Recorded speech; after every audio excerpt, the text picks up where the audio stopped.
A ver, pensemos en esto. Desde siempre, el ser humano ha mirado hacia arriba, buscando algún tipo de respuesta, ¿no? Y bueno, la fe parece darlas. Pero la razón, la razón nos obliga a preguntar, ¿de verdad tienen sentido esas respuestas?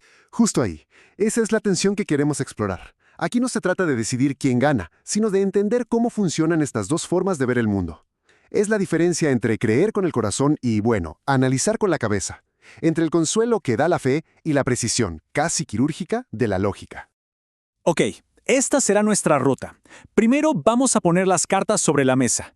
¿Qué es la razón y qué es la fe en este contexto? Luego usaremos esas herramientas para ver dos maneras totalmente opuestas de entender el mundo. Después vamos a buscar si existe algo así como un código genético que compartan todas las creencias. Y para cerrar, nos vamos a meter de lleno con un tema que a mí me parece fascinante y que para algunos es bastante polémico: el ritual. Perfecto, empecemos por lo básico. ¿Cómo se acerca uno a estudiar algo tan personal como la religión? Pues mira, básicamente hay dos caminos, y son como el agua y el aceite, radicalmente distintos. Uno va por dentro y el otro, obligatoriamente, por fuera. Exacto. Por un lado, tienes la teología, que es, digamos, el estudio que hace el propio creyente. Su punto de partida es una certeza: Dios existe y esto es sagrado.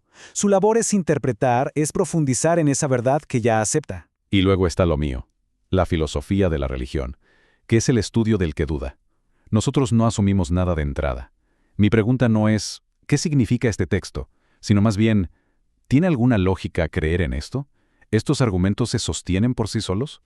Y no lo digo yo, ¿eh? Un filósofo muy importante, John Hick, lo resumía así: nuestro trabajo es pasar las ideas religiosas por el mismo filtro de la lógica que le aplicaríamos a cualquier otra idea. No me pregunto qué quiere decir este texto sagrado, sino ¿es racional pensar que un texto puede llegar a ser sagrado? La perspectiva es totalmente externa, desde fuera del campo de juego. A mí me encanta usar la analogía del fútbol, porque se entiende al toque. El teólogo es como el hincha más apasionado del equipo.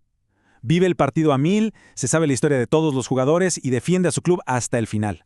Y yo, el filósofo, vendría a ser el árbitro. A mí no me importa qué equipo gane. Mi única lealtad es con el reglamento, con las reglas del juego, que en este caso son las de la lógica. Mi trabajo es ser imparcial, aunque a la tribuna no le guste nada lo que pito. Justamente, y para llevar esa idea de imparcialidad un poco más allá, se me ocurre otra analogía. Imaginemos por un momento que una creencia religiosa es como un sobre cerrado que nos dan en la mano. Ya veo por dónde vas. El creyente, o sea, el teólogo, recibe ese sobre y dice: yo tengo fe en que este mensaje viene de mi Padre y es bueno. Su confianza no necesita pruebas, se basa en una relación, en la fe que ya tiene. En cambio, yo como filósofo digo: un momento, para. Antes de abrir nada, vamos a analizar el sobre. ¿De dónde salió? ¿Tiene un sello? ¿La letra nos suena de algo? ¿Hay alguna prueba externa, fuera del sobre, que nos diga que el que lo envía de verdad existe? No puedo fiarme solo de la confianza. Necesito evidencia. Y bueno, estas dos formas de aproximarse a la realidad, la de la fe y la de la razón, terminan creando visiones del mundo completamente distintas. Una de las diferencias más profundas es cómo entienden el tiempo. O sea, ¿la vida es una flecha con un principio y un fin, o es más bien una rueda que no para de girar? A ver, las religiones que llamamos abrahámicas, el judaísmo, el cristianismo y el islam, ven el tiempo como una línea recta. Hay un punto de partida clarísimo: la creación. Luego hay un desarrollo con momentos clave que no se repiten, como las revelaciones de los profetas, y todo se dirige hacia un final definitivo, el juicio final. La historia tiene un sentido, una dirección. En este modelo, la cosa es así. Cada persona tiene una sola vida, y en esa vida su objetivo es seguir ciertas reglas, obedecer a un único Dios y con eso ganarse la salvación eterna. Todo lo que haces tiene consecuencias finales. Aquí no hay segundas oportunidades. Es un camino con un destino muy claro. Ahora, comparemos eso con la visión del otro lado del mundo, la de las religiones dármicas, como el hinduismo o el budismo. Para ellos, el tiempo no es una línea, es un círculo. Una rueda gigante que gira y gira sin parar. El universo no se crea una sola vez, sino que pasa por ciclos infinitos de nacer y morir. Y claro, en esta visión, la vida no es una sola. La creencia es que estamos atrapados en un ciclo de reencarnaciones, el famoso samsara, que está gobernado por la ley de causa y efecto, el karma. El objetivo final, entonces, no es la salvación en un paraíso, sino la liberación. O sea, romper esa rueda y escapar del ciclo de sufrimiento. Y acá es donde entro yo de nuevo, porque las implicaciones lógicas y sobre todo éticas de cada visión son enormes. Si crees en un juicio final, tu vida se enfoca en cumplir un código para obtener una recompensa o evitar un castigo. Pero si crees en la reencarnación, las reglas del juego cambian por completo. El foco está en tus propias acciones, vida tras vida, para buscar la liberación por ti mismo. El sentido de la vida es otro, radicalmente otro. A pesar de que parezcan mundos opuestos, la pregunta es, ¿hay algo que todas las religiones tengan en común?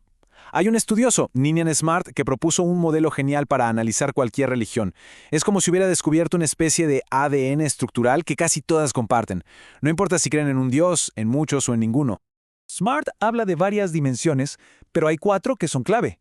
Básicamente toda religión tiene, primero, prácticas y acciones, o sea, el ritual. Segundo, un cuerpo de creencias, la doctrina. Tercero, un código de cómo actuar, la ética. Y cuarto, un componente emocional, de conexión, la experiencia. Miren, esta tabla lo deja súper claro. La dimensión ritual puede ser la misa católica o la meditación budista. La doctrinal es el credo de los apóstoles o las 4 nobles verdades. La ética son los 10 mandamientos o el principio de no violencia, el ahimsa. Y la experiencial es esa sensación de asombro al rezar o de paz total. Ya, entiendo el esquema. Es una forma ordenada de comparar peras con manzanas. Por fin. De acuerdo. Usemos este esquema para ir más a fondo. De esas 4 dimensiones, quiero que nos concentremos en la que para una mente racional como la mía hace más ruido, la que choca más de frente. El ritual. A ver, seamos sinceros. Si lo analizamos en frío, desde mi papel de árbitro, un ritual no es más que una serie de gestos y palabras que se repiten una y otra vez. Arrodillarse, prender una vela, repetir una frase. ¿Qué valor lógico real tiene eso? ¿No es en el fondo una simple rutina, casi una superstición sin contenido? Entiendo perfectamente la objeción, de verdad, pero si lo miramos desde la historia o la antropología, el ritual es una de las tecnologías humanas más potentes que existen. No se trata de su valor lógico, sino de para qué sirve, de su función. Un ritual es como un lenguaje sin palabras que hace real una creencia, que une a la gente, que le da a la comunidad una forma de gestionar emociones que nos desbordan, como el luto o la alegría extrema. Y es que aquí se conecta con la última dimensión, la experiencial. Hubo un teólogo, Rudolf Otto, que usó un término increíble, lo luminoso, para describir esa sensación de estar frente a algo inmenso, misterioso, que a la vez te fascina y te da un poco de miedo. Es una experiencia que está más allá de la lógica, y el ritual muchas veces es la puerta para acceder a esa experiencia. No se puede explicar con la razón porque justamente su propósito es ir más allá de ella. O sea que, al final, no es que una mirada esté bien y la otra mal. Son 2 lentes distintos para ver lo mismo. Mi lente, el del filósofo, sirve para cuestionar si las ideas son coherentes. Y mi lente, el del historiador, ayuda a entender por qué esas ideas, sean lógicas o no, han sido y son tan cruciales para los seres humanos.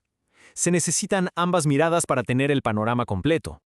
Y esa quizás es la gran pregunta que queda en el aire. Cuando ponemos la fe bajo el microscopio de la razón, ¿le estamos quitando su poder, ese misterio luminoso del que hablabas? ¿O por el contrario, la razón es una herramienta que necesitamos para purificar la creencia? Es una pregunta que nos deja ahí, justo en esa frontera tan delicada entre el querer entender y el necesitar creer.